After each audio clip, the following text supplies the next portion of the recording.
and welcome to the undisputed heavyweight champion of the world show made for the fans by a fan. I am your host, as always, Richard Tiemann, and this is the award-winning Fan Show.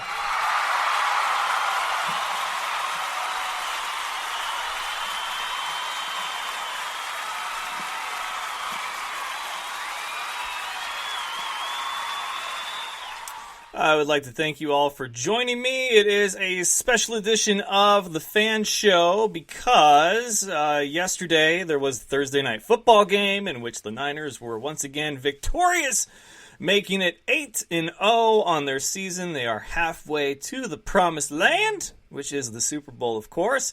And also, it was announced yesterday, after it had been announced that it would happen one week and then it did not happen that week, that the Spokane Shock would have an announcement today.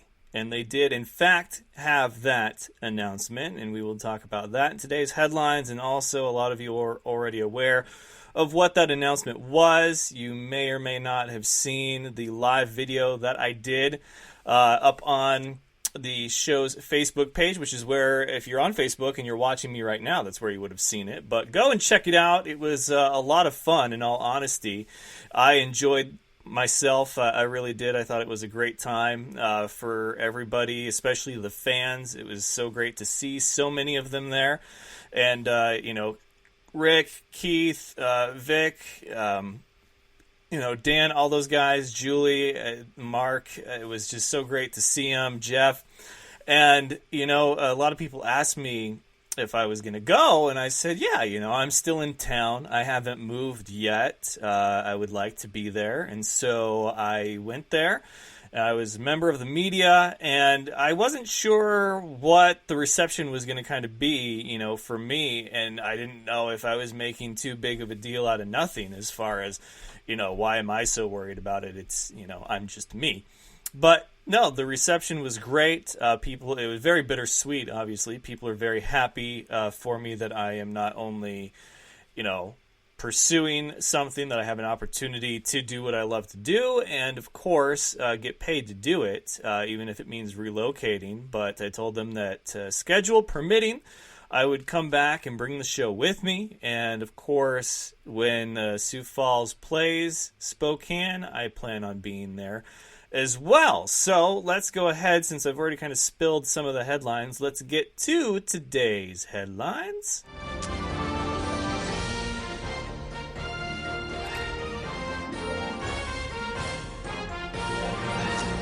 And the headlines, of course, are brought to you by Dynamite Enterprises, where you can have your whole world customized.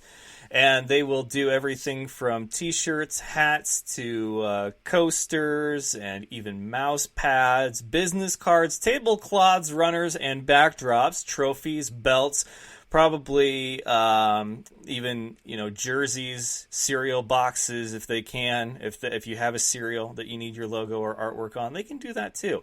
So go and check them out, dynamiteenterprises.com. And then, of course, you can say that you heard about them on the Fan Show. Ethan will make you a sweet deal. If there's something specific you have in mind for your marketing, advertising, or other, then go ahead and hit him up, Ethan, at dynamiteenterprises.com. So first and foremost, the Spokane Shock are officially back in the world of indoor/arena football, and it will be indoor football that will be played by this version of the Spokane Shock. Are we calling this version 2.0 or 3, maybe 2.5, because the Empire wasn't the Shock, but it was a rebranding.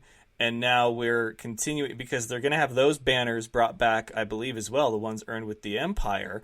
I guess that would be one question. I don't have a question of the day for you guys, other than, how was your Halloween? Did you see any great costumes? I saw fantastic costumes online.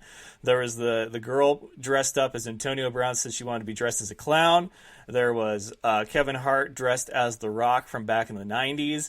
And there was James Coe of Fantasy Live that was dressed as Cam Newton, one of the many, many variations of Cam Newton. So did you see any good costumes? Were there any that I missed? Because I would love to know what I missed, because chances are I miss a couple.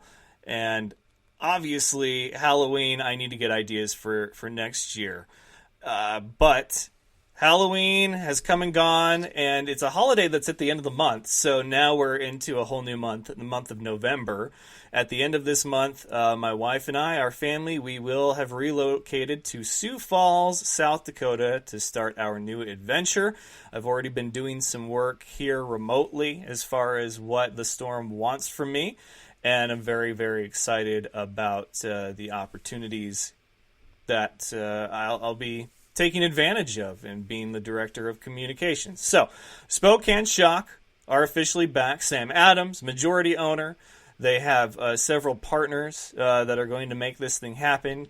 Billy Back was officially announced as the head coach. Charles McCullum was officially announced as their quarterback. A lot of things were done officially, finally, today. I got to officially see Marshall Hart, who's the new offensive line coach for the Spokane Shock. I got to officially meet Sam Adams, and we're good. We're on good terms, and that's what matters. But I did show up, as you see me right now, in my Storm gear, and it was a lot of fun. And so I do want to thank all the fans of the Spokane Shock and or Empire for you guys were great to me, and I look forward to seeing you either if I bring the show back to Spokane or, of course, the latter if the Storm play Spokane in Spokane. I'll see you guys on the other side of the sidelines there. Across the field. But it was good. It was a great day for Spokane to get them back because Spokane really did love its arena football. And so now it gets indoor football, which we had with the Empire. So a team back with the Indoor Football League, which as of right now is the premier league of indoor and arena football because the Arena Football League is, I don't know what they're doing. They're not folding. They've folded all the teams as far as the local markets and operations, but they are going to try this as like a travel-only league. I mean, my God, they are the AFL. Yes, no one can ever take that away from them, and they have done great things. But at a certain point, enough is enough. I feel like you should probably just know when to hold them, know when to fold them. And they are folding a lot, but they have not folded themselves. As long as they have that logo and they have that brand awareness, that brand name of the Arena Football League, it's going to be where if they die, they are going to die a very slow death because there's going to be a lot of folks out there that will not want to let them die quickly. They'll want to throw their money at it because it's the AFL. And it used to be NFL, CFL, AFL. Those were your three right there. But you don't want to be the winner by default, right? Like when I did my first live broadcasting for American football events, all the guys told me that I was great, and it was such a breath of fresh air to hear somebody that's professional, that knows what they're doing, that the guy previously that did it before me, that wasn't really his thing. And I said, I don't want to be great because the other guy sucked. I want to be great because I'm great at what I do. And so I believe that's the case with the IFL. The Indoor Football League doesn't want to be the Premier League because the AFL folded. They want to be the Premier League because they are the Premier League. And I think that they have been the Premier League this whole time. AFL was down to, 4 teams? And they had, 5 or 6 last year? And yeah, they have a players' union, and the paychecks were good.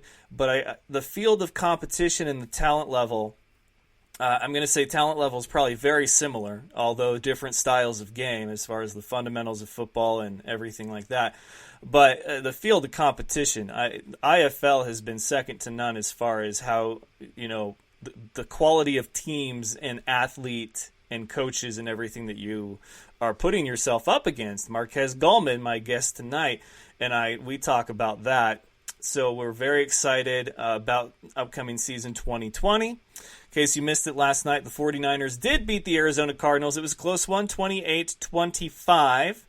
And I'm happy about it. Some people, though, I feel are putting a lot into something that's, quite frankly, a little.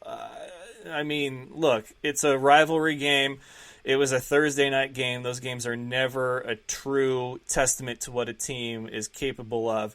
Rivals play differently, divisional opponents, and so forth. But the Cardinals have had the 49ers number since like 2013, so this was a huge win, at least in Arizona.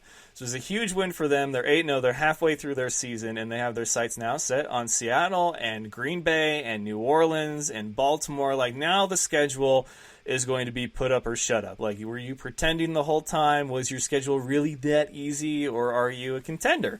And I believe they are a contender. Everybody seems to make light of the schedule. When I looked at it, Green Bay and New Orleans each have a single loss, right? And with that, the Green Bay's loss, their loss was to the Eagles, who sit at 4-4, and the Saints' loss was to the Rams, who sit at 5-3. They've had the tougher schedules, but it wasn't like the best opponent on their schedule at that time was who they lost to. Like, you can lose to anybody.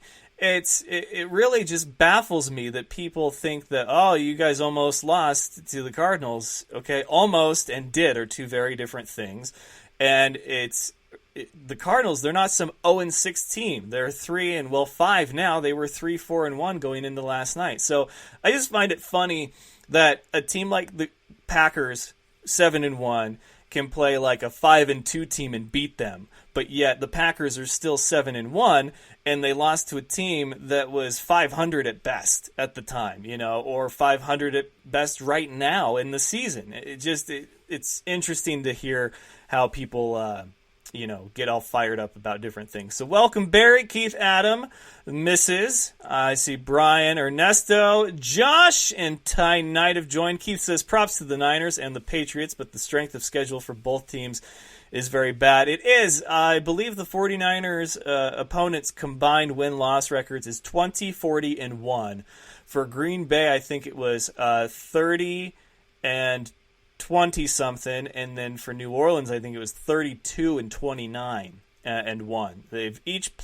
All three have played a team with a tie, whether it be Arizona or Detroit, who was the other end of that tie. Keith says, a win is a win no matter how many points you win by. Exactly. Doesn't matter if it's an inch or a mile, a field goal or a touchdown or a 2-point conversion or a blowout. It just doesn't matter. So, with that, let's go ahead before we get to our special guest this evening. We haven't done a preview episode for a while, and if you haven't seen the U-Haul boxes behind me, they are there. They're getting stacked up ever so gently. So this might be one of the last episodes we do until I get to Sioux Falls and get settled into a semi-normal life, because it's getting more and more difficult. The desk and the rest of the studio obviously has to come down, so we'll see how we can pull this off. But here are the upcoming games and my winners and losers. So we have the Texans and the Jaguars, 5-3, 4-4. I want to say the Texans losing J.J. Watt sucks and Minshew magic is something special, but I will go with the Texans. I think the two quarterbacks, that Watson is a guy that you want if you're down by a touchdown, and they could find themselves that, but I think the better all-around team is the Houston Texans. Colts and the Steelers, I'm going to take the Colts on the road, although Pittsburgh has shown signs of life. It was against Miami, but they've shown signs nonetheless. Bears and the Eagles, 3-4, 4-4. These guys are playing for a wild card spot at this point. Maybe the Eagles are still playing for their division, but so the Bears are playing for a wild card spot. Not very likely. The Eagles are playing for their division, because there's not going to be more than one team that comes out of the East. I want to say the Eagles, but every time I pick them, they lose. But the same thing with the Bears. Every time I pick them, they lose. So I guess I'll say the Eagles, and you guys can all pick the Bears, because that means that the Bears will probably win. I can't win in this situation. Jets and Dolphins. I think the Dolphins get their first win of the season. I'm not saying that the Jets are that bad that they could lose to a winless team. They obviously beat the Cowboys, but how much do you put into that one win this season? I think the Dolphins, being at home, and they're going to try to get a win and not be winless all season. So if there was a time to bet on the Dolphins to get a win, it's this game right here. Then the Vikings and the Chiefs, probably one of your games of the week. This is going to be must-win for the Chiefs and also for the Vikings to keep up with the Packers.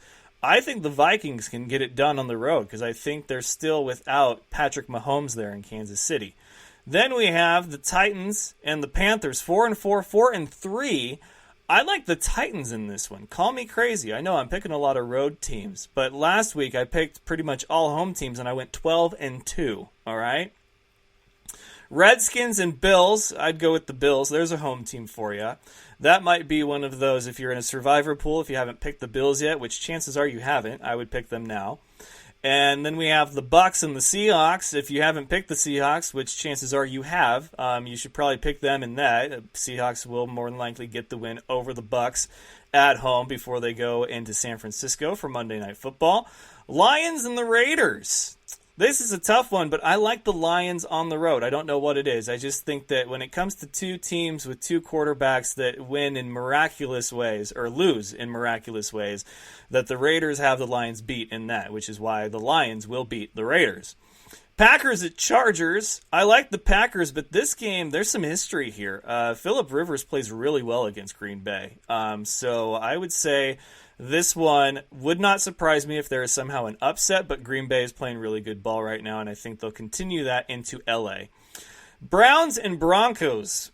I don't even know. I think for this one, I'm probably going to go with the Broncos just because they're starting a new quarterback. The Browns, in my mind, have really just spiraled out of control that bad that the benching of Joe Flacco is an opportunity for the Broncos to revive themselves and get a win. Patriots at Ravens. This, in my mind, is the game of the week. Of course, the Vikings and Chiefs is going to be another really great one, but this one is your game of the week. And, if there was ever a time to pick against the Patriots, which there's not a lot, this might be it. They're on the road against the Ravens. I am going to pick the Ravens, but the Patriots, though, they're such heavy favorites no matter who they play or where they go. A home road or London or Mexico or whatever. Then we have the Cowboys and the Giants. I would say if you haven't picked the Cowboys yet in your survivor pool, this would be a good opportunity to do that. But the Giants could surprise you. They have surprised us before. So I'm going to pick the Giants in an upset. And, I already did my survivor pool pick 'em. I think I picked, was it the Bills for this week against the Redskins? Yeah, chances are I did. But there are my picks for week number 9. Josh says, we did lose our best receiver at the end, which hurts. He said, Keith also says, would the Chiefs beating the Vikings with Matt Moore be a true upset? I believe so. And it also pretty much knocks Mahomes out of contention for the most valuable player at that point. I mean, that would be the second win that they get with Matt Moore, even if the other one he took over partway through a game. But how can you claim that the guy is the most valuable player in the league if he is not even the most valuable player on your team? If you win without Mahomes, I don't care what the record is. Like, this guy is supposed to be so dynamic, such a difference maker, that if he's not in there, your season's pretty much effed. So if they win with Mahomes, or if they win against an over 500 team, a 6-2 Vikings team, doesn't matter if it's home or away, if they win that game with Matt Moore, I'm not convinced that Mahomes is your MVP.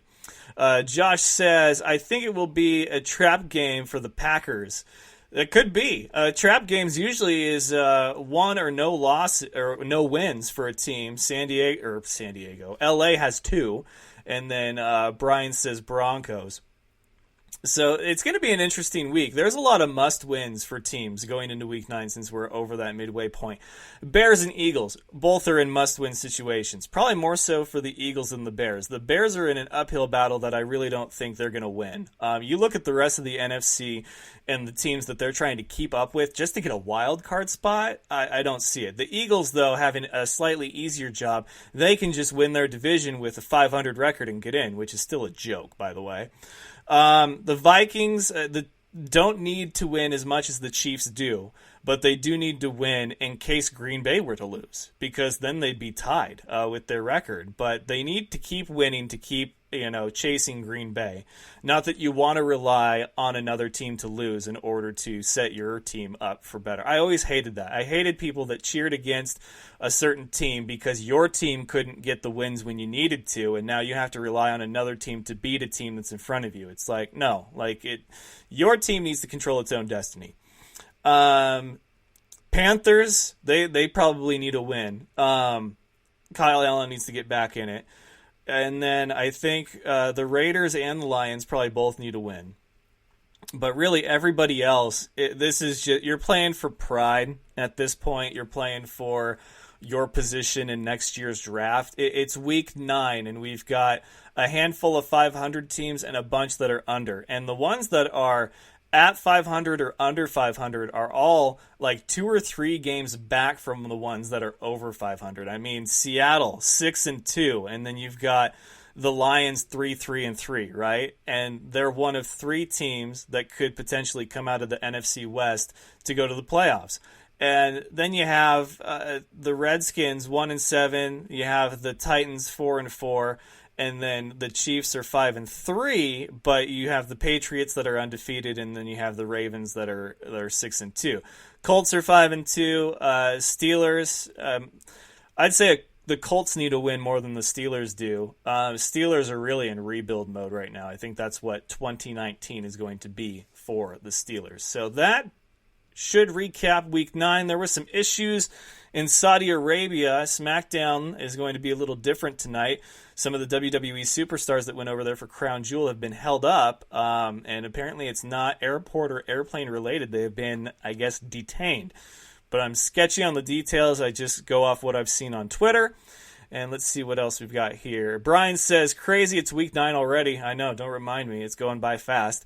Keith says, I don't think the Chiefs are a must-win yet with 2-game lead in the division. That's very true, but there's a lot that, can still be determined whether or not you are where you are in your division, because a win today could be the difference between a first-round bye or hosting a home game in that first-round playoff. I mean, yeah, it's a great position to be in to host a playoff game either way, but if you can get that extra rest, especially if your quarterback has been banged up, you need that extra rest. So I'll say that they need it just for that sake. There's not really anyone nipping at their heels. No, I will agree with you on that, Keith. So let's go ahead then and get to my interview with Marquez Gollman. I thought it was a great one, so I do want to thank you guys for tuning in and enjoy my conversation with the man who is part of the no-fly zone in Green Bay, Wisconsin.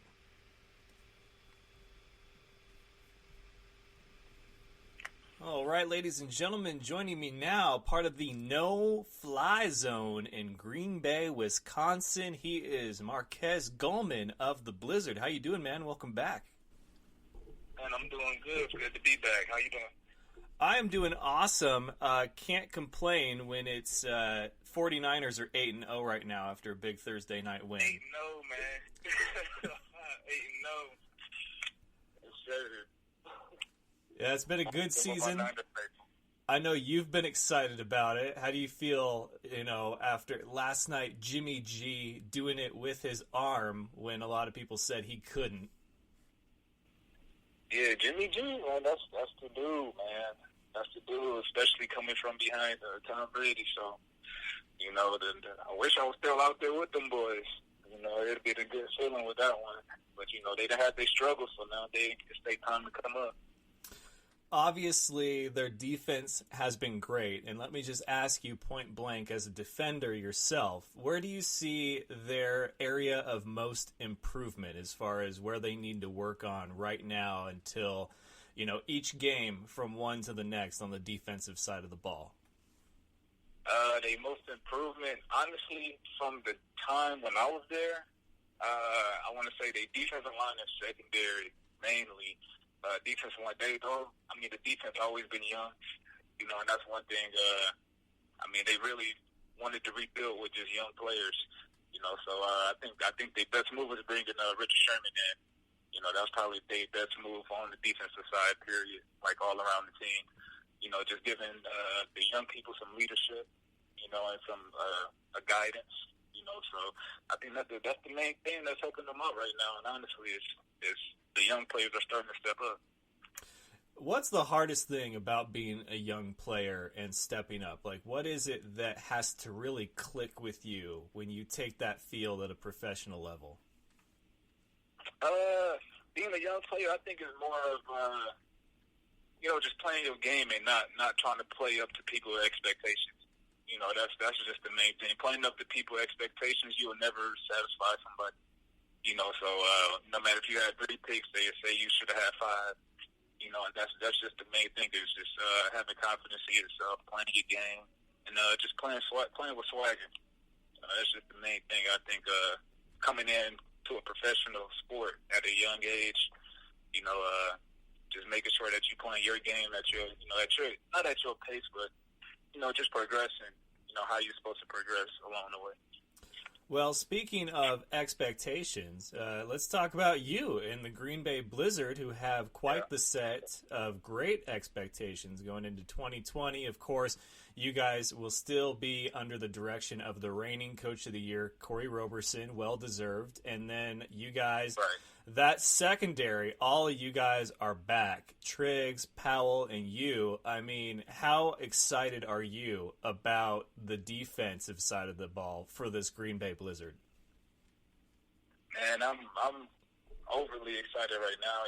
I know the past couple of years in this league, Green Bay haven't had more of the upside expectations going into a new season, so it's a good feeling knowing that, we made some noise last year and now people, they notice us, and being with the secondary, them, all my boys, and the way that we drew, the fact that we coming back, that's the scary part, and when I resigned, I already told everybody that, it's unfinished business, and everything right now is personal. We got to take everything personal because last year, we should have went farther, but Nebraska, they played a big game and they played all the way to the end, so we just got to come back and do what we're supposed to do and do how we do it. It's hard to play 60 full minutes in indoor football because it's not really a game of time management. It is, but it isn't. The rules are a little different where it makes that clock management towards the end of the game a lot more difficult. And I like some of the rules and I don't like some of the rules. I think that's kind of unanimous with every sport, with really just life in general. But for you, what's the hardest part about finishing a game, either from the offensive or the defensive side of the ball in your experience in the IFL? As far as last year finishing a game, I think people get comfortable with the 2-score lead, and we did it to Quad City earlier in the year. We scored with 12 points in 60 seconds, or with a minute 10 left on the clock. We scored, came back with 2 possessions and win the game, and we had it done to us. So we had both ends of the spectrum on that one. I just think that people get comfortable, and I can honestly say last year that Nebraska game, Foot back in the he's back in the shotgun, and we relaxed on the sideline. Man, we on to the next one, and we looking ahead before the game was over, and that's just the hardest part. And lo and behold, everything happens, and we just fell short. Now, of course, you guys are going to have even more competition this next year in 2020 because you have an expansion out in Oakland, and then of course you have a new head coach in Tucson. You have a returning team after a hiatus, and that is Spokane, that was just announced today. I mean, there's going to be some really tough, good competition for you guys, and I've always believed that honest competition makes you compete honestly. What's your feeling about a good field of competition in a league or in a sport in general? Me, I love the competition, honestly. Dealing with Spokane, I already know what's coming out of that with Billy, with that, Charles and Mike Green, a couple other players from Carolina that I was over there with coming over to Spokane, and I already know that them boys, I already know how they're going to come, and that's bringing the best out of every team that they play against. They're going to get everybody's best shot, and just playing against that type of competition, it brings the best out of everybody, I think. Me personally, last year, first game playing against Arizona, that was my, let me measure myself up to the best in this arena game right now, and that was honestly my best game of the year before I ended up getting hurt, and that's just something that we just have to feed off of, is not playing basically to the level of our competition, but playing our game and just making sure that we control our destiny. Yeah, for a lot of teams that are looking to end a playoff drought like you guys did last year, that would be good enough. And, of course, we hate the words good enough in the world of sports. Really, I think in life, we hate the words good enough because is it really good enough or can we do better? But I got the feeling from you guys last year that it wasn't just enough to get into the playoffs. Like, yeah, it's a huge weight off your shoulders. You've ended that drought. You're in the postseason. You're going to host a playoff game. But you guys were thinking United Bowl. You guys were thinking championship. So does falling shy of that make it even more of a purpose for you guys this coming season? Like, does it give you more drive, even though that's technically the goal every season is to get to a champion? Like, is there something that's a little extra now in 2020? But I was just saying, it's just basically have enough in this business, and that's one thing that I said when I resigned. You know, they asked for a line. They said, give me a short line, a short message, and I just told them it's unfinished business in Green Bay. Because that's really all it is. And that left a sour taste in our mouth. Because now I'm walking around, and if I'm wearing a Blizzard sweater, and they're like, oh, you guys feel just short. And, like, I've been having to hear it all summer. And I'm like, I can't. I got to hurry up. Like, March has to hurry up and get here so we can start this up. And so we can go ahead and finish what we were supposed to finish last year. In your mind, what is going to make this team different from last year? Like, what's going to get you, beyond that first round playoff into a championship game? Honestly, experience. If you look at our whole roster, we probably had 2 people that was not rookies. We had our complete team was probably rookies. Maybe 3 people on our roster were rookies. And I want to say just the experience. We went to the playoffs, ended the drought and everything with honestly all rookies. And that's one thing that, I'm more excited about, including myself. I'll be coming back for a second year.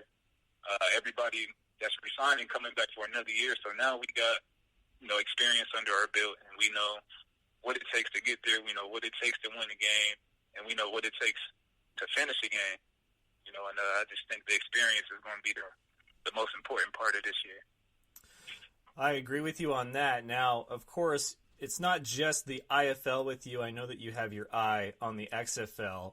And I wanted to mention, obviously, with the AFL, I don't know if you officially say that they've folded yet or what's going on with that, but it looks like the spotlight will get placed on the IFL as far as where these other leagues will get their talent from that's ready to go.